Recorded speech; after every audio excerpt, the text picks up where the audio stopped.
So let me start with the story. As Beata said, as often I participate in conference. And I was in a conference in Vilnius last summer, and on my way back, I stopped at the airport lounge for a coffee.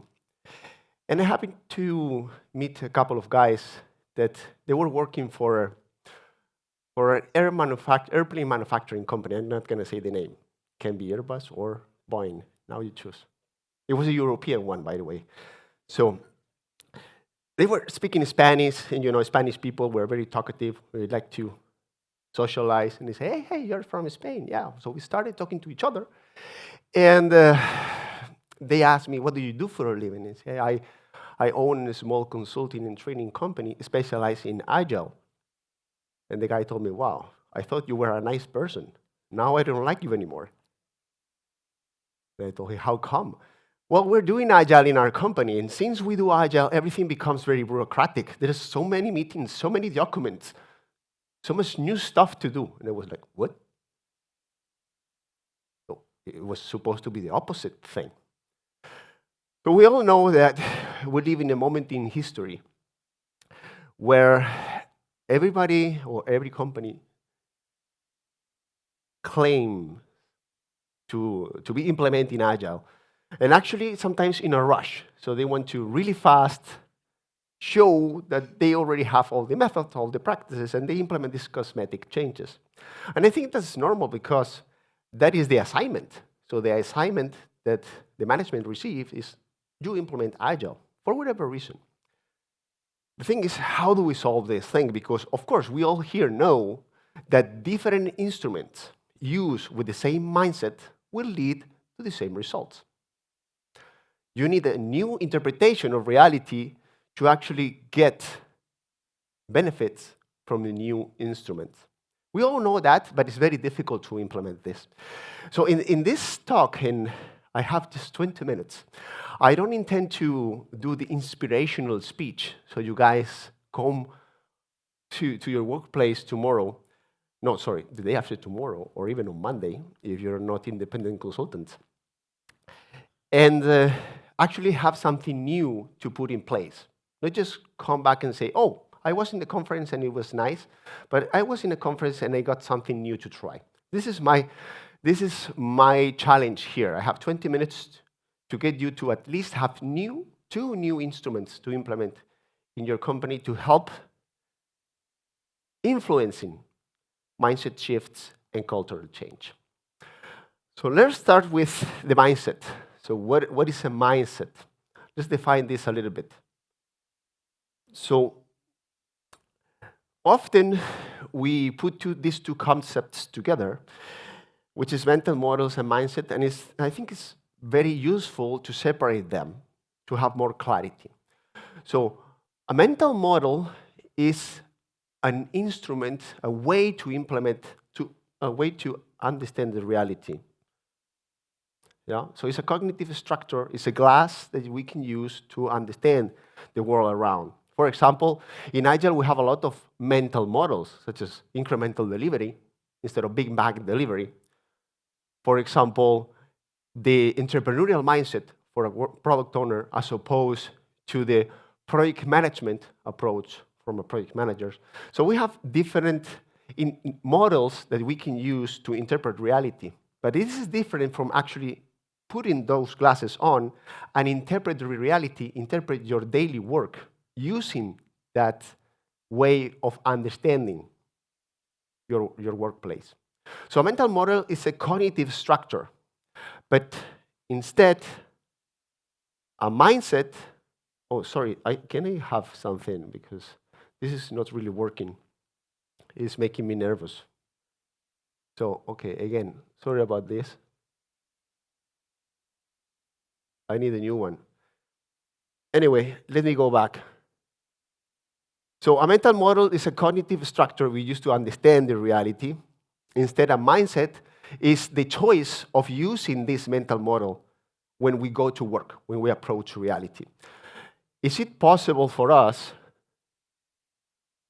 to understand and learn what are the mental models of people by asking them what is the personal experience, what is the education, cultural environment, how did they operate at work so far.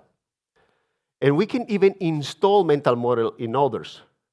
So we can do training, we can do mentoring, we can do consulting, we can do coaching to install these mental models so people know these models. But it's different to know the model that using this model every day.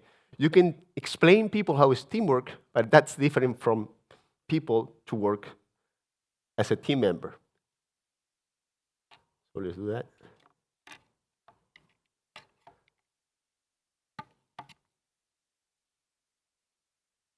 Yeah, that's better.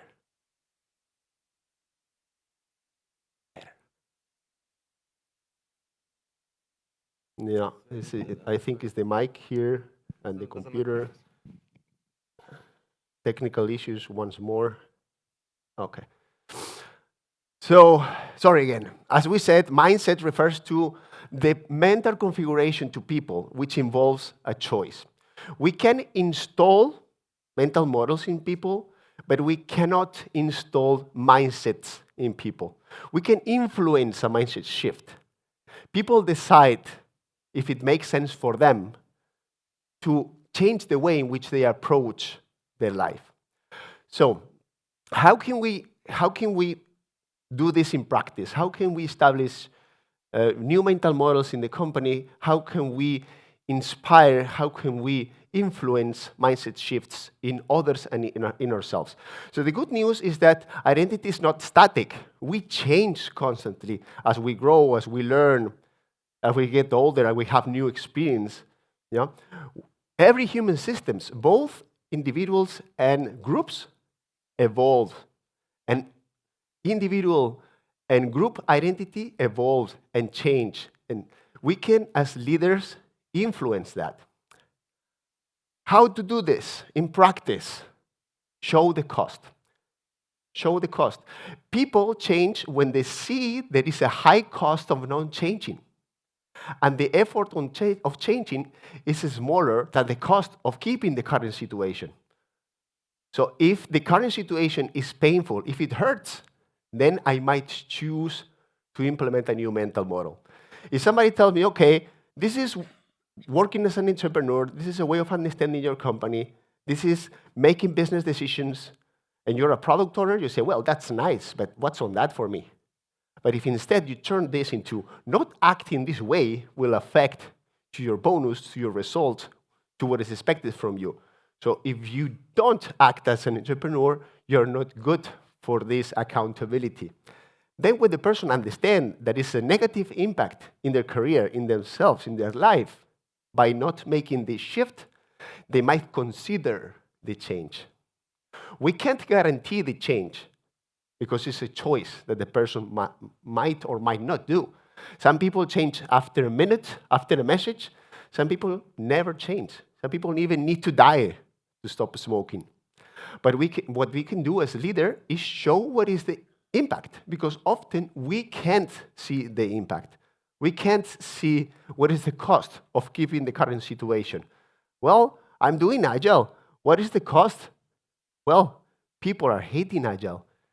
The customers are not seeing any benefit. This is the cost. And we implemented agile in many parts of the organization, and I'm being successful as a coach. Well, not true. You have the output, but you don't have the outcome from agile. Because, sorry, if you have agile in your company and your customer doesn't see any difference, agile worth nothing. So you have to be aware of the cost and make the whole organization aware of this cost for people to actually change their mindset. So we also need to consider hidden purposes. We have declared purposes. Yes, we want the company to be more successful. We want the decisions to be distributed. We want people to be more happy. We want customers to be more happy. But there are other purposes, such as I want my success case, such as I want more recognition. You know something very interesting that I'm experiencing in the Agile community? When I started in Agile, everything was about organizations being more flat. like having less management roles and be more pragmatic. But now you see many companies that they have Scrum Masters, senior Scrum Masters, Agile coaches, head of Agile coaches, and the center of excellence for Agile coaches. So we don't want hierarchy for the others, but we want the recognition and more money for us, right? Well, this is a hidden purpose. We all want more money. The question is, how can we make this hidden purpose part of the equation? And by achieving both the declared purposes and the hidden purposes achievable, make this more successful also for the company. We have to find ways to put everything together, satisfy the hidden purpose and satisfy the declared purposes. This is also part of the equation. So we all know these mindset shifts that we need to do in Agile. I'm not going to go through all of them. This from predictability to adaptability, from centralized to distributed, from change aversion to embracing change, from the fixed mindset into the growth mindset. You all know this. Yeah? If you want, you can take a picture and explore them. But the question is, how does it work? How can we influence these mindset shifts in ourselves and in others? So this is a small cycle that we can use. So first, we can understand what is the current behavior and what are the results that this current behavior is bringing. Considering that often these negative results and these costs is hidden. Yeah? Most probably, these people working in Agile in this airplane manufacturing company, they don't know the negative impact that they're creating in the company. So they need somebody else to explain them what is this negative impact. Once we raise awareness on this negative impact, people will be open to explore new mental models, so new ways of understanding the company. Let me give you an example. Most probably, these professionals, they understand that there is resistance to change. This Agile guy, the head of the Agile Center of Excellence in this company, he's thinking that there is resistance to change, and he's right, and the others are wrong. Once that person understands what is the negative impact, which is these guys telling me in the airport that they hate Agile, then they might consider a new mental model. For example, what mental model these people, these Agile coaches in this company need? Well, a mental model of listening to the resistance to change. When is someone the resistance to change? Most probably that people have information that is relevant and you need. So rather than saying they're wrong, I would just try to figure out what do they have to say. What are they seeing that I'm not seeing yet? Once I understand this new mental model, which is ontological humility, maybe I'm not right, maybe I'm missing information, I can decide to incorporate this in my way of thinking, in my way of working. And instead of saying, please don't say this, there is resistance to change, I would say, I have missing information. What is going to encourage people to make this shift? Understanding the cost. And this, as I said before, it can take a minute or it can take forever. Yeah? Once I incorporate to my mindset these new models and turn those into behaviors, into actions, and those bring new results, we can reinforce or use these results to reinforce the new mindset to make it more present, to make it more alive in ourselves. And this is very progressive. This is the life cycle that we can use. To support this, I'll give you this small template. Yeah? Because I know that we all love templates, and this is something you can take a picture and use in your workplace. So start by understanding what is this dissatisfaction gap. Yeah? So what is going on now that you don't like in your company? So for example, people complaining about Agile. Okay. What is the cost of keeping this situation? And this is in red because this is what is going to stimulate the change. When you see the cost as high, you have more chances to actually change. So you're right there. What is the cost?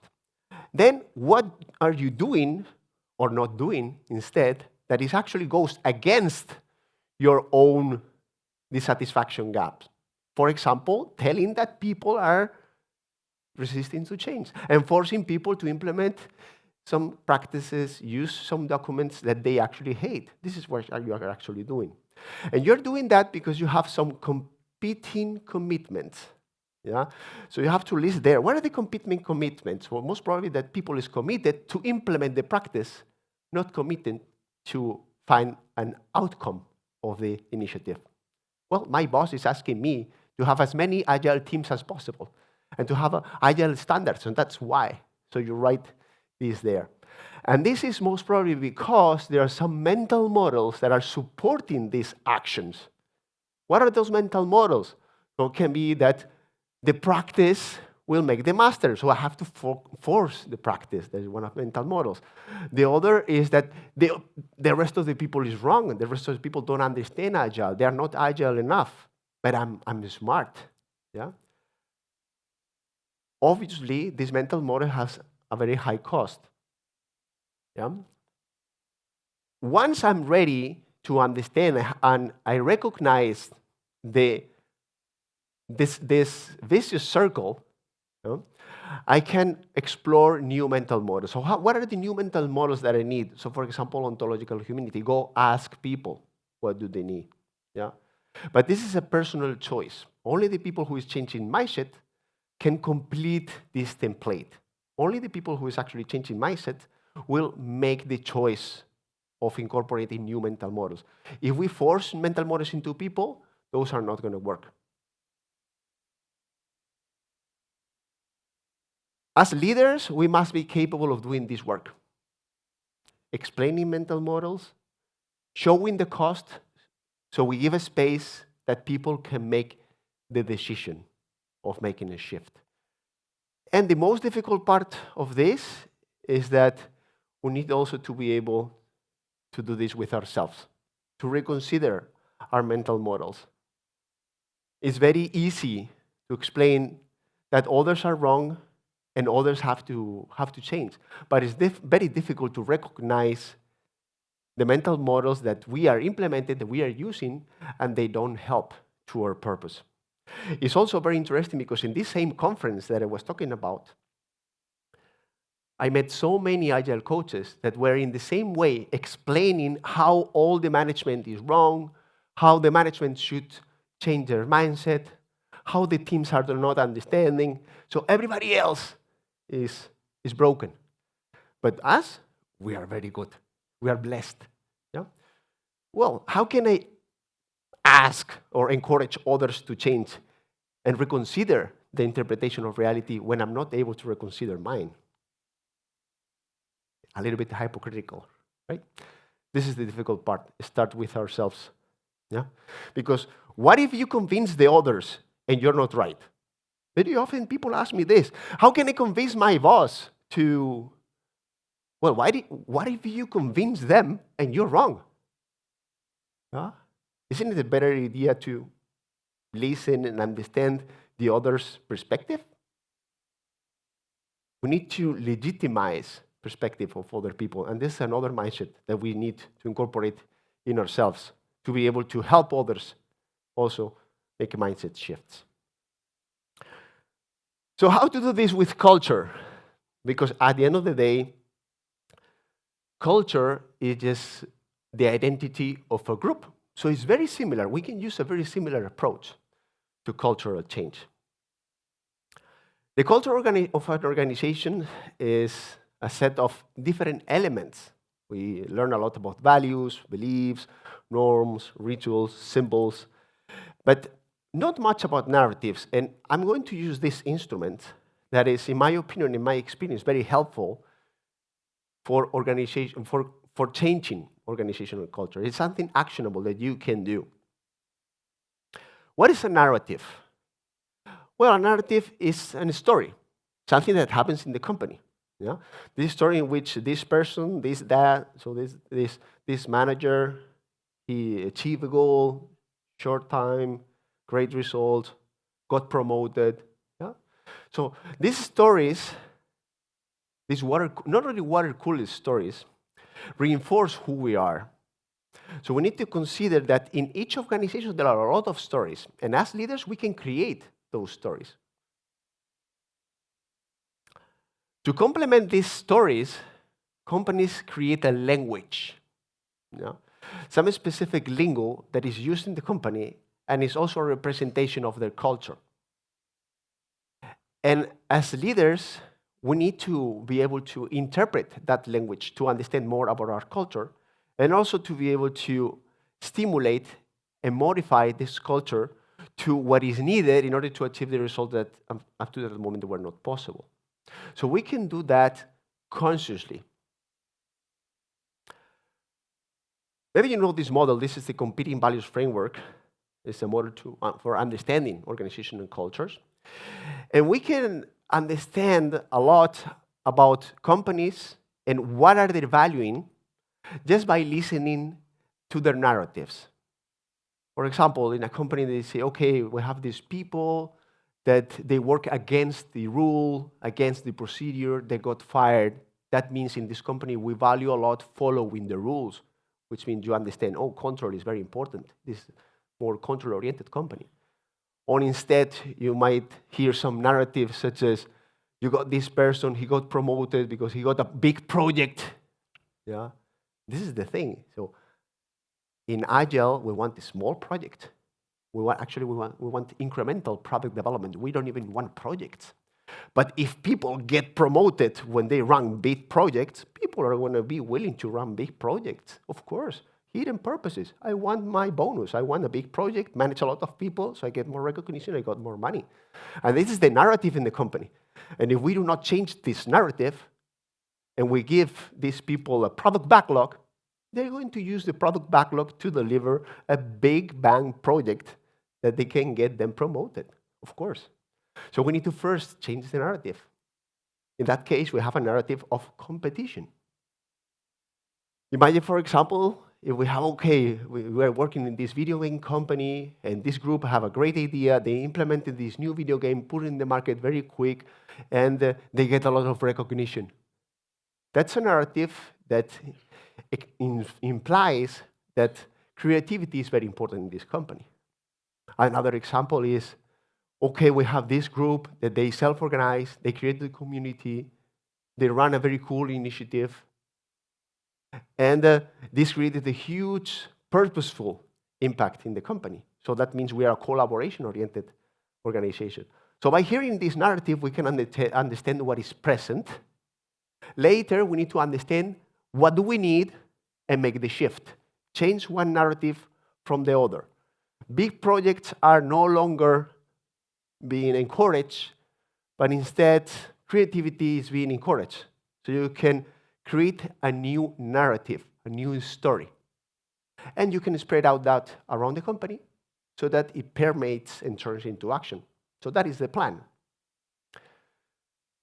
As leaders, you must be able to construct these new stories, create these narratives so that you can change the current ones where needed in order to achieve new results that are not possible up to this moment. So how does a narrative look like? Well, you have here another template, yeah? How you can prepare this narrative in your company. So what is the context? What's going on right now? What are the protagonists? What is the problem they are facing? What are the actions that they took? What happened? And what is the morale of the story? And you finish with summary sentence. Yeah? So for example, we had this exploration day in this company, and we had this team, they self-organized, create a product. They were given a challenge because in one day they had to deliver a product and show to the rest of the company. This is what they did. They developed a game called Pyramids. And the outcome is that they were promoted, or they were encouraged to turn that into a real product. They were given the space to turn their idea into a real product. That was the outcome. The morale, if you have a good idea here in this company, you have the space to turn this idea into a product if it's plausible, if it makes sense. Summary sentence. Let's create together. Yeah? So once you have this narrative, you can spread out or spread this and repeat this message over and over all across the organization so that it permeates and turns into action. Exactly the same way as we observed before with the mindset shift. So how do we create a cultural change through narratives? Well, same way. We observe the behavior. We start with the current behavior. Understand the negative cost of the present narratives. For example, big projects, big recognition. That's bad. We don't like that. So you're not going to get rewarded. That narrative is not true in this company anymore. So we create a new narrative. For example, in this company, you get promoted, you get encouraged to do creative stuff together with your team. So you are promoted, you are encouraged to work incrementally.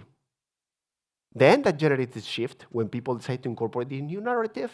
This turns into new behavior. When this behavior brings results, you use as a leader this to reinforce. Oh, you're doing work as a team, you're being creative. So you're being promoted, you're getting a benefit, you're getting encouraged for that. It's the same cycle, exactly the same cycle. The bad news, well, often when we are talking about cultural change, we want a metamorphosis. So we were a 100 years old bank, and we want to turn in 6 months into an online music delivery platform. Yeah? Well, this is not going to happen. Yeah? This is like if I want to come here to Poland and get you dancing flamenco and drinking sangria. Yeah? It's not going to happen. Well, maybe if you drink a lot of sangria, you might end up dancing flamenco. But change happens very progressively, step by step. And I encourage you to work changing narrative by narrative, one by one. And when I mean one by one, I mean 6 months. Repeat during 6 months, during 1 year, the same narrative. You already know a lot of those. To improve, remove. For example, that's a narrative. Another narrative is validate business hypothesis. Do not build large projects. That's another narrative. Another narrative is stop starting, start finishing. So go one by one and ensure that permeates and turns into action in the company, because change takes a lot of time, yeah? Particularly if you want this change to last. We need to be patient to do this work. It's not sexy. It's more pleasant or is more flashy to say, now we are agile. Now we have the mindset. But we need to understand that as leaders, we're incorporating mindset by mindset, narrative through narrative. If you have a person that have a mindset of a project manager and the person is being asked to complete the project, yes, sir, and you just explain what is a product owner, you just explain what is a backlog, most probably that person is going to just behave the same way. Is going to have cosmetic interpretation of the practice. We need to install in that person one mindset at a time. And the first one, for a product owner, for example, is the entrepreneur mindset. The person needs to act as if it's owning a piece of a business. Therefore, ensuring that they have product metrics, use the product metrics, make a decision based on these product metrics, and only when the person understands his job as an entrepreneur will make real use of the product backlog, of the product goal, of the product metrics, and so on and so forth. Same happened with the organization. If we tell them you need to be agile, the organization is not clear, of course. They want to implement the practice because it's what can happen faster. But if you go narrative by narrative, for example, let's learn how to deliver incrementally. Just that, deliver incrementally. Create a narrative, create a story, and ensure that this story permeates in the whole company. Because otherwise, what you're going to have is just cosmetic agile. Now, most companies claim that they are agile. Yeah? But still, agile can be a competitive advantage. Why? Because most people are just pretending that they have agile. So I'd like to finish with this story. there is this couple that is in the jungle, doing some camping, in the middle of the jungle.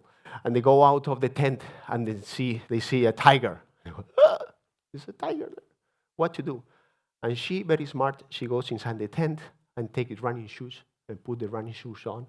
And he goes like, "What are you doing putting the running shoes on?" "Well, to run faster." "But you're not going to run faster than a tiger." "Yes, but I'm going to run faster than you."